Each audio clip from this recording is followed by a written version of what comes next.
So first, quick reminder of the last thing you did. Is you learned two kind of new ways to check if a series converges or diverges. Number one, the integral test, which just said if you take the integral of a function from 1 to infinity or from wherever the sum is, you compare this sum to an integral over the same bound. So this one was from 1 to infinity, so we integrated the corresponding function from 1 to infinity. And then if the integral converged, then so does the sum and vice versa. That was called the integral test. And then the second thing you learned is about P series. This one was just a quick thing, so don't forget that we learned it. P series being like 1 over 1 to the P plus 1 over 2 to the power plus 1 over 3 to the power, etc., etc., etc. And if P is big, then those will converge, and if P is little, then those will diverge. Cool. Okay, now here's another tool. The next few sections, this one, the next one, and 10.5, I think, are all about different tools you can use to like determine if a series converges or diverges. We have the integral test so far, and the P-series test and geometric series test. Now here's another one, which is pretty intuitive, called the comparison test, which basically said, well, let me just fill out this box and then I'll translate maybe. But it says that if you have two series and the bigger one converges, then the smaller one will also converge. So if B converges, then A converges. Again, I'll say more in a second. But that blank should say converges. And then if the bigger one diverges, or sorry, if the smaller one diverges, then the bigger one should also diverge.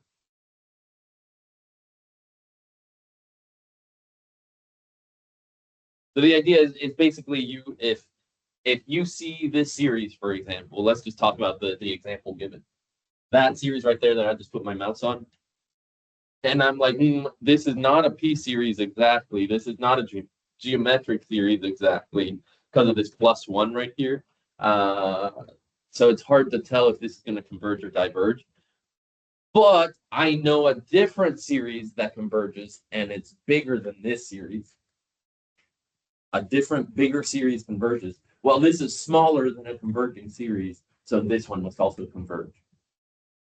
Or vice versa. If I'm like, oh, this series looks like a diverging series, and that diverging series is smaller than this one, well, then the bigger series must also converge. In a picture, maybe a picture would help.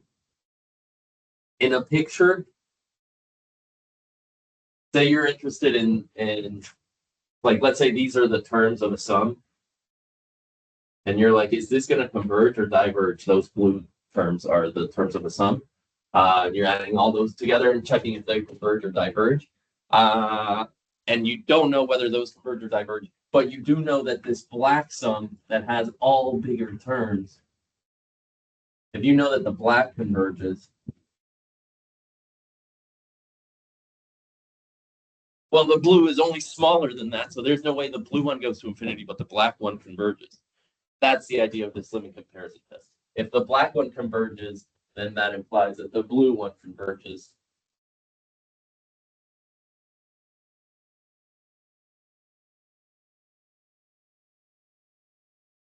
Are you getting in now? Is this coming through to you? And then the other way is also true. I see your question. Give me a sec. The other way is also true, obviously. If the blue one, the small one, you know diverges, then for sure the black one has to diverge because that one's all bigger.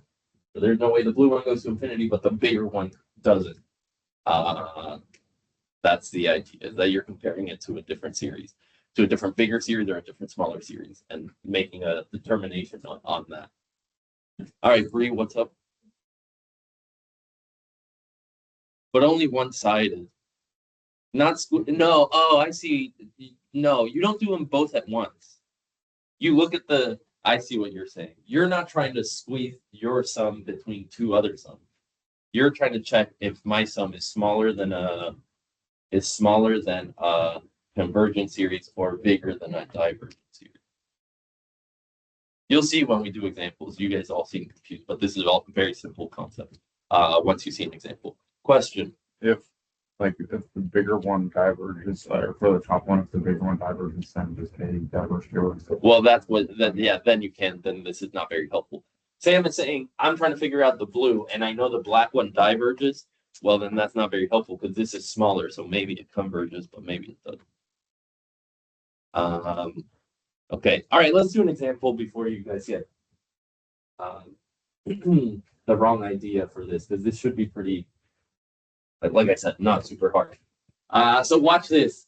That first sum, n cubed plus 1, maybe you guys don't have the intuition yet, but I look at that and right away I'm like, oh, this is essentially, that's the exact same sum as 1 over n cubed. This plus 1 down here, when you start plugging in 3 trillion, like 3 trillion cubed and 3 trillion cubed plus 1 is not that different. So what I'm saying is this sum is essentially this sum. That's the one I'm going to be comparing it to. And hopefully you agree, hopefully you agree that the original sum, here, let me call it red and blue. Hopefully you agree that that red sum is bigger on the bottom every time. The blue one is n cubed, the red one is that plus 1. So bigger on the bottom every time, agreed? In other words, as a whole, the whole fraction is smaller. Like 1/3 is smaller than 1/2. 1/4 is smaller than 1/3, etc. You know what I'm saying? This one is smaller than that one. So let me start putting some math in here. Let me say this sum is smaller than this sum. Okay. And then this is helpful because the blue sum converges for sure.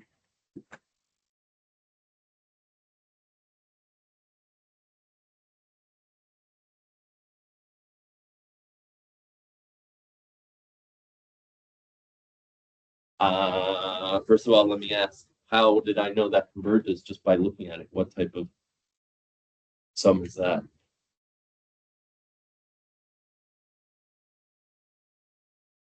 Good job, good job. Yeah, flip through your things. It's good for you to, for me not to tell you. Yeah, P series, let me scroll back one page. P series are the ones that look like 1 over n to the constant power, which is what this is, 1 over n to the third. And since P was bigger than 1, then that 1 over n cubed converges. So let me actually write some stuff about that. That converges because it's a P series with P bigger than 1. So therefore, the smaller dude must also converge.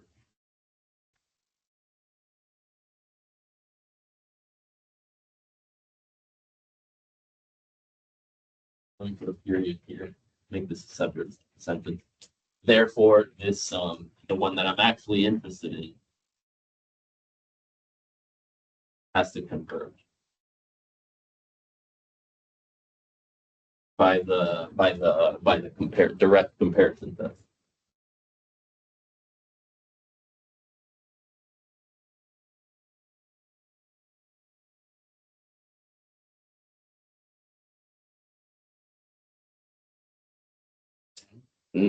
That's the homework, but you should grab that. And then No, can I? What are you doing? Yes.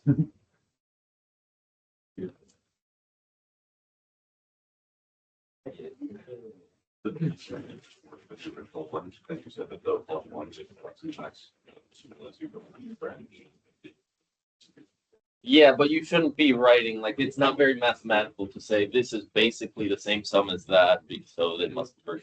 Like that's what you can think in your head, but this is what you write down on your paper. But yeah, that's it. Yeah, that's the intuition of that. Other cues. Okay. All right. Next one is very similar. So look at that. And now that you've seen one, now maybe it's very obvious. What do I want to compare this dude to? Yeah, with the sum of 1 over 3 to the n. Basically, you look at the biggest thing, the thing that's causing all the growth in your sum, And that's what you want to compare it to. So 1/3 to the n.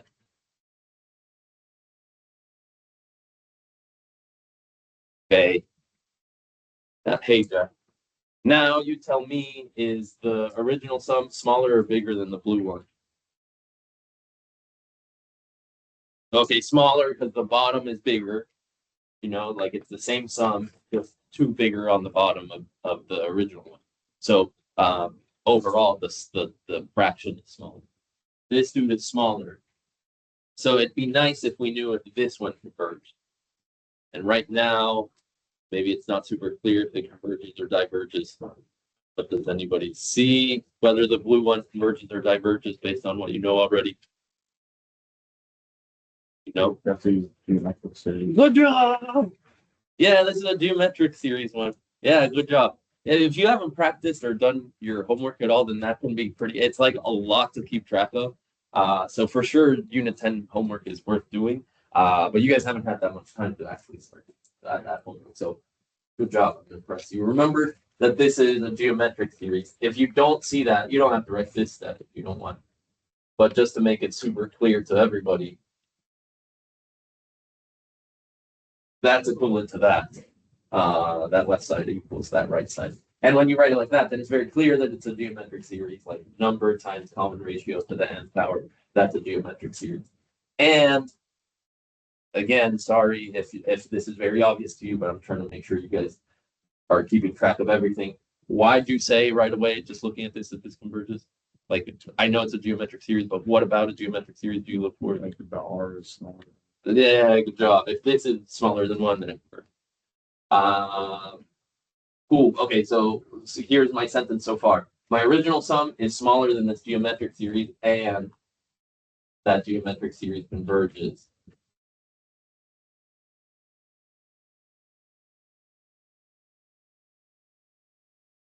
Because it's geometrically far less than 1.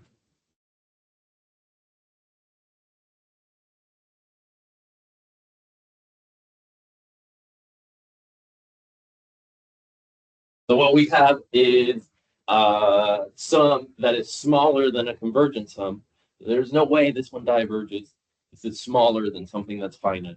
So it couldn't be infinite. This one couldn't be infinite. Therefore, the original sum n equals 1 to infinity 1/3 to the n plus 2, also converges by direct comparison test.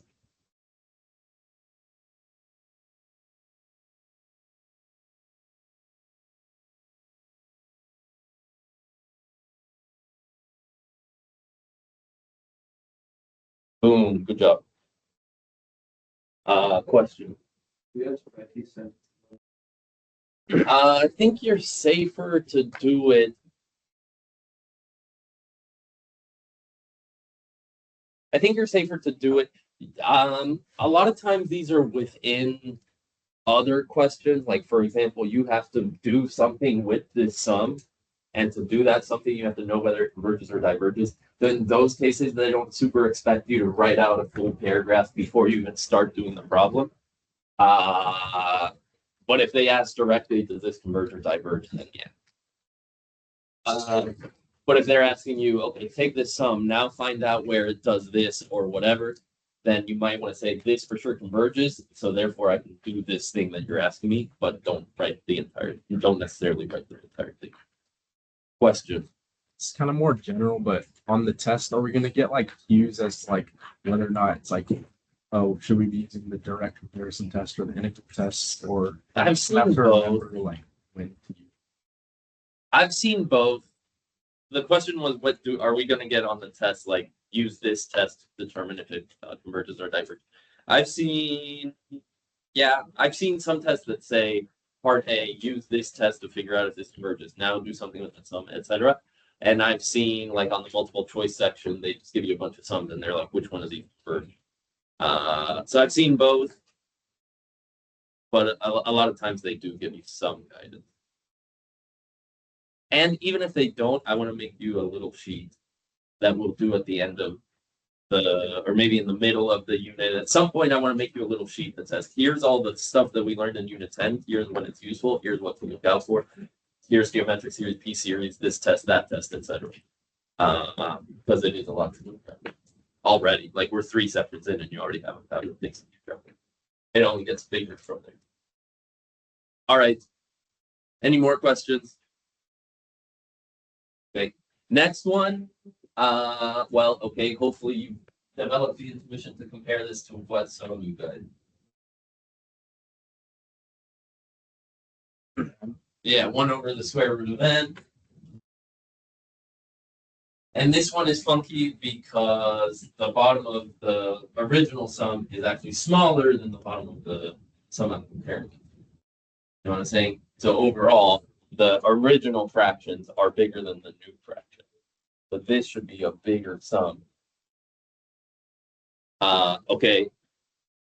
So now if we get some intuition on the second sum, the sum that we're comparing it to, then maybe we can say something about the original. So just looking at that, I would be impressed, but do you know if that converges or diverges? Not Sam, though. Did a good job, because why?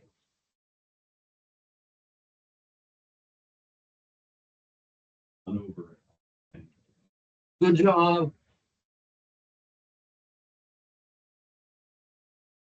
If you don't see that, that's 1 over n to the 1/2.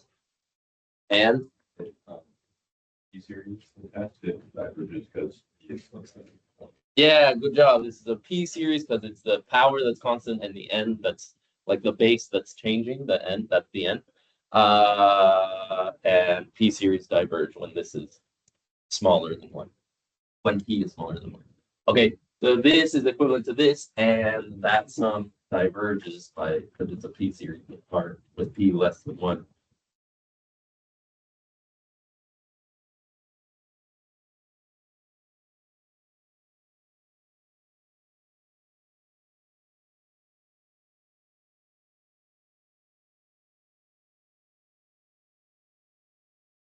Therefore, our bigger sum must also diverge. No way this one is infinite and a bigger one is not.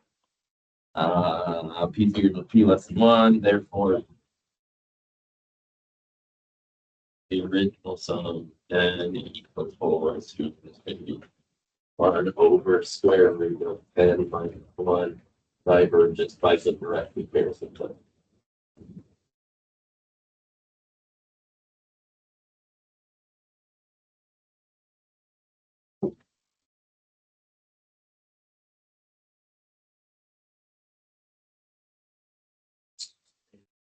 Cool.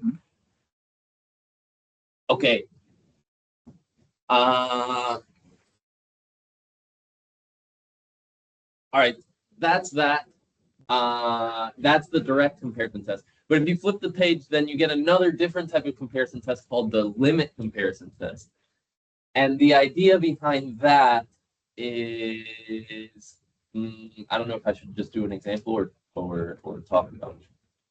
The idea behind that, let me see what examples are on there. I don't know.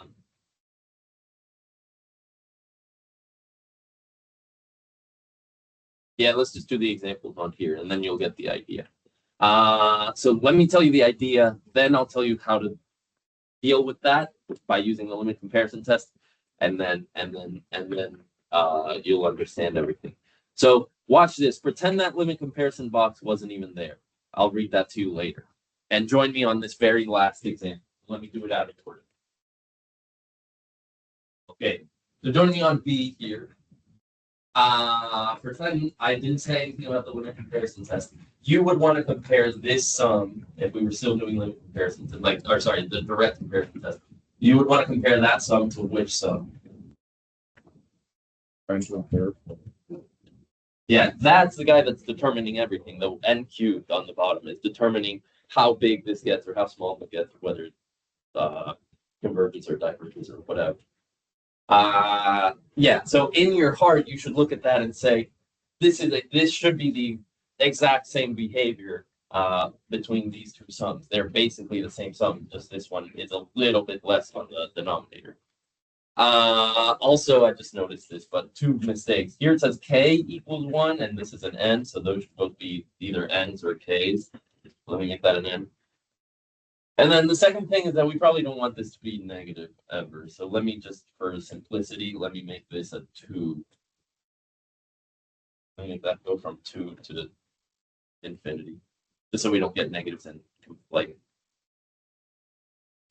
get confused with that. Okay. So then let me make this one be the same thing from n equals 2 to infinity. But what are you about to say? Oh, okay. Hang on then. But if I'm trying to compare these two things, then do you see what's different between this one on this page and the previous ones that we did on the last page? You see what's wrong? Why we can't use the direct comparison test? You see it? This one is smaller on the bottom, so therefore it's bigger as a fraction. So this is bigger than that. And so, okay, if you want the picture again, let me make the original one red and this one blue. We know this blue one converges. That's the new one. The one that I'm comparing it to. But the red one is bigger.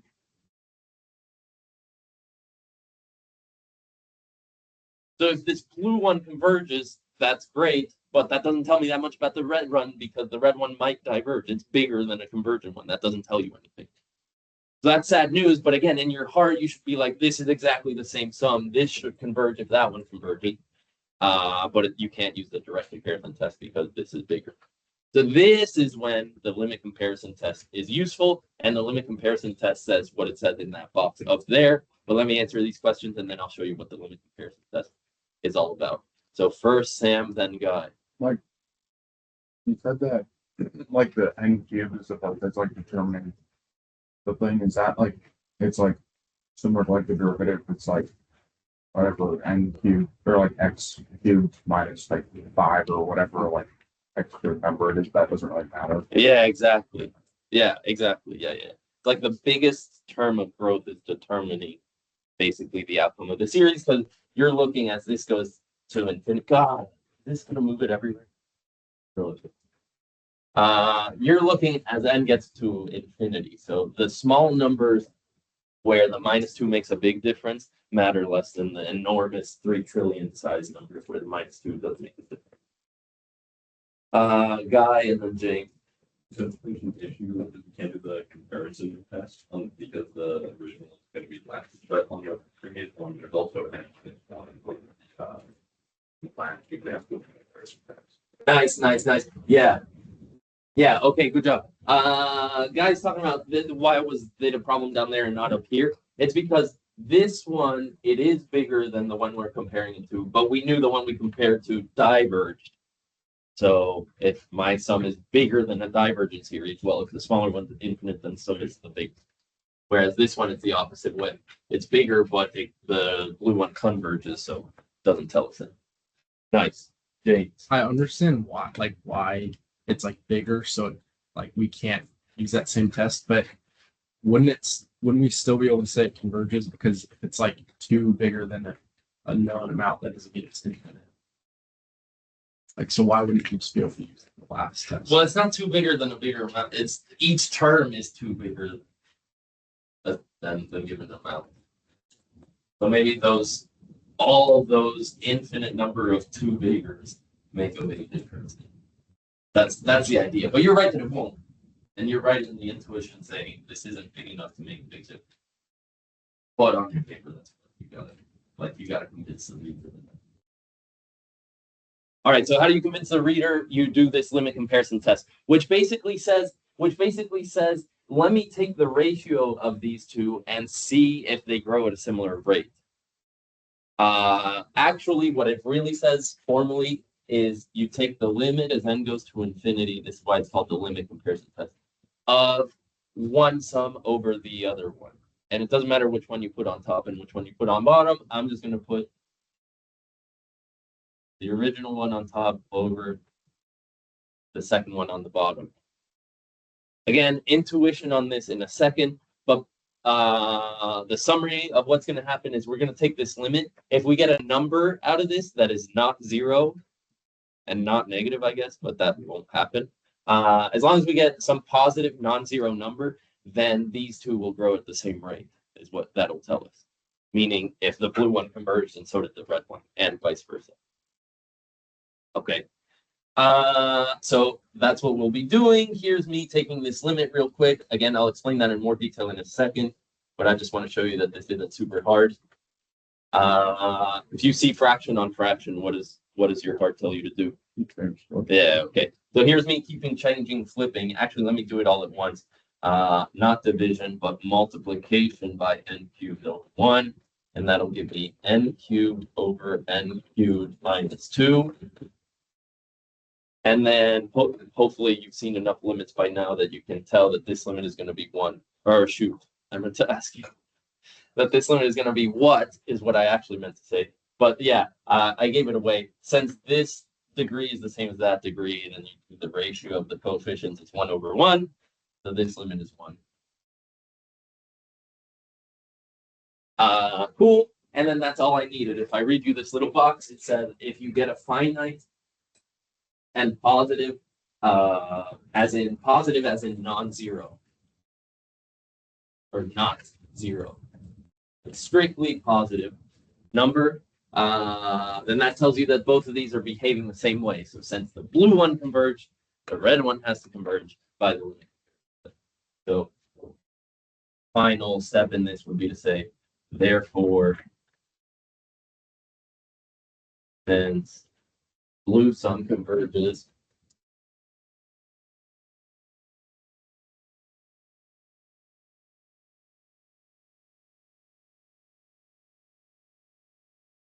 the red one converges by the limit comparison.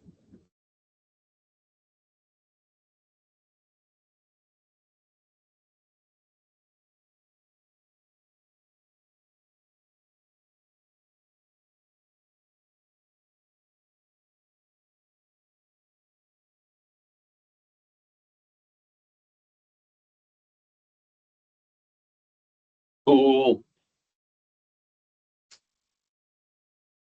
Oh, I had something else to say about it, but it left. Maybe your question will. So if it's like, instead of a 2, it's like a billion, like, will it like change in it? Like, because it seems like the 2 is kind of like, It is. kind of important. Yeah. Like if it's like, Yeah, that's it. I mean, that's a good question, but no, because a billion or a trillion or 3 quadrillion, and once you get big enough, that won't end up mattering.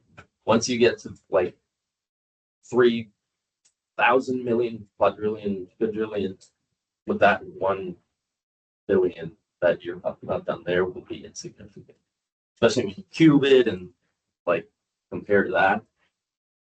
Yeah, it'll be insignificant. That's a good question, but yeah, no constant out here will ever outpace will ever weigh more than the numbers that you're putting. A question, James, or no? I was gonna ask. Nice. Good question. Nice. Okay, cool. Let's do the other one, and then I'll give you the intuition for why this limit comparison test works, and then we'll be done. And like I said, I gotta make you guys a sheet that says, here's all the Unit 10 stuff, here's all the tests, here's when they are useful, here's what the results say, because it is a lot to keep track of. But okay, this guy right here, what is it? Wow. Thanks. Yeah. Your rule. I'll give it to Okay. Here's another example when you might want to use the comparison test. It is like when this is not super clear what's bigger or what's smaller. It's maybe not even clear what you want to compare that to. Let me check your intuition. Here's me saying quiet for a few seconds. Think about what you would even want to compare that to. Don't say it yet, though.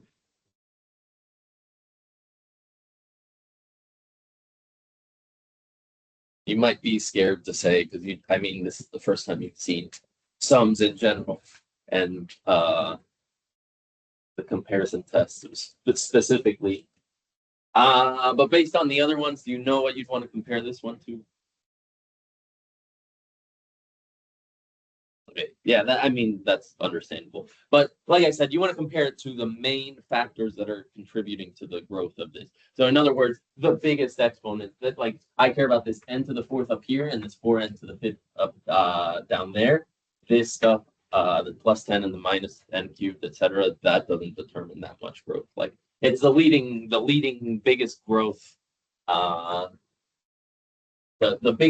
degree of the top and the degree of the bottom that are determining the whole thing. Okay, so I want to compare this to this sum.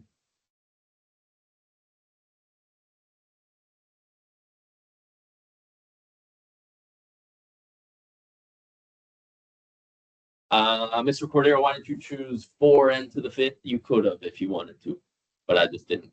I don't know. I wanted to keep it simple. N to the 4th over n to the 5th, which is, of course, actually, let me make that blue just to match my other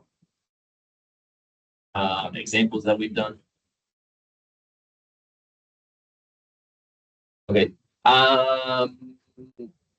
And of course, what I was going to say is that this is the same thing as the sum from 1 to infinity of 1 over n, if you simplify that. Cool. All right, so this is what I'm going to be using the limit comparison test on, especially because if I tried to use the direct comparison on this blue sum, it's kind of hard to tell whether this sum is always bigger or always smaller than this blue sum. It's not super obvious to me. So that's another time where the direct comparison test can be useful. In fact, one more thing before we start. You could, if you're not trying to keep track of when's the direct and when's the limit comparison test, you could always do the limit comparison test. That'll always work for no matter what. Whereas the direct comparison test has to meet the strict guidelines that I talked about up there. All right, but now limit comparison test. So again, you take the first sum over the second sum or in either order, and you take the limit to infinity. So that would look like limit as n goes to infinity of, doesn't matter which order you do it in. I think it might be easier to do original over blue.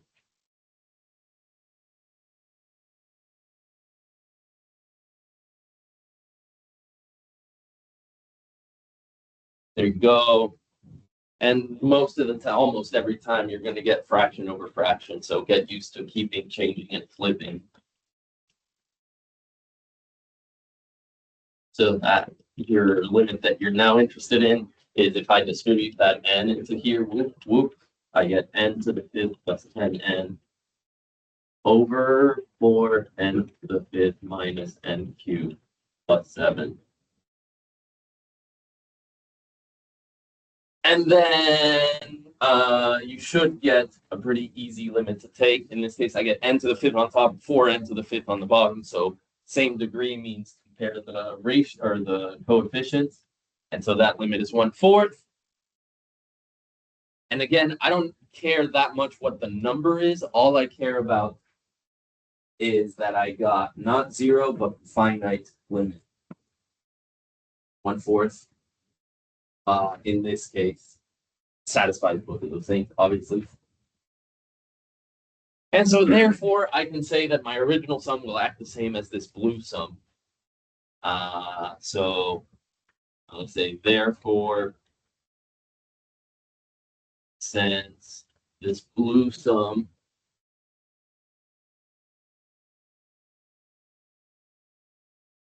and then I'm going to wait a second to see if you remember, does that converge or diverge and why?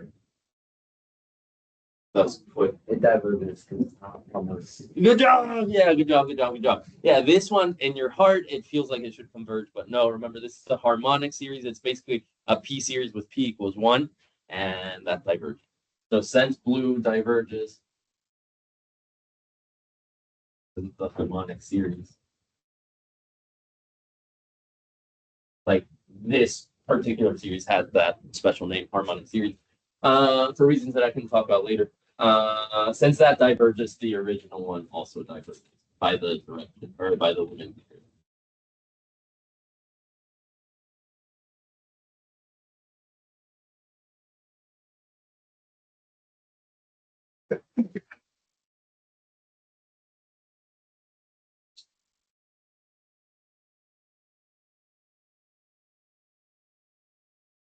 Boom, we did it. Nice. All right, hey, let me tell you this. Remember how I have to be out Friday morning? I don't want to get super far behind. So I think tomorrow I have no meeting. I will confirm that in a second, and then we can replace Friday with tomorrow. And then again, if you don't want to show up tomorrow, that's fine. Either you don't want to do tomorrow, you'll get behind though. You'll get like, I want to have as much time to review as possible. So I think yes, lesson tomorrow, as long as I don't have a meeting, I gotta go confirm that right now. Yes, lesson tomorrow, no lesson Friday. If you don't want to come tomorrow, then okay, fine, just watch the video at some point. But I think, yeah, we don't want to slow down. Sorry. Oh, and one more thing is what even is this limit comparison test? If I was a student, I'd be like, what's happening here? Especially because you have so many things to keep track of that it's hard to just memorize a bunch of stuff. So what's happening intuitively here is that you're checking if the rate of growth on these functions is similar. That's what happens when you take the limit to infinity of any ratio, is that if I have here, just for the sake of simplicity, if I take the limit to infinity of a red thing over a blue thing, then all I'm checking is which one is growing more quickly. If the blue thing grows more quickly, then this would give me a limit of 0. But if the red thing grows more quickly, then that would give me a limit of infinity. But if they're growing at a similar rate, then I'll get some sort of finite number if they're growing at the same rate. Like for example, this n to the 5th is growing at the same rate as this n to the 5th, but this one is 4 times bigger, so you get an answer of 1/4. That's what it's telling you is whether they're growing at a similar rate. And if so, then you can deduce that they're both gonna either both converge or both diverge. That's why this limit comparison test works. That's why you don't want 0 as your limit and you don't want infinity as your limit. You want some finite number that tells you these are growing at the same rate, so they're going to behave the same way. If that didn't make sense, let me know. I can explain it 1v1, but I think that's all I've got to say. Tomorrow, alternating series. Plus, if you don't get, what happens if you get 0? Then you probably got to use a different set over, or maybe a different sum to. All right. Good work, y'all. Now you're getting into it. Now you're getting into the weeds. That's a little bit harder.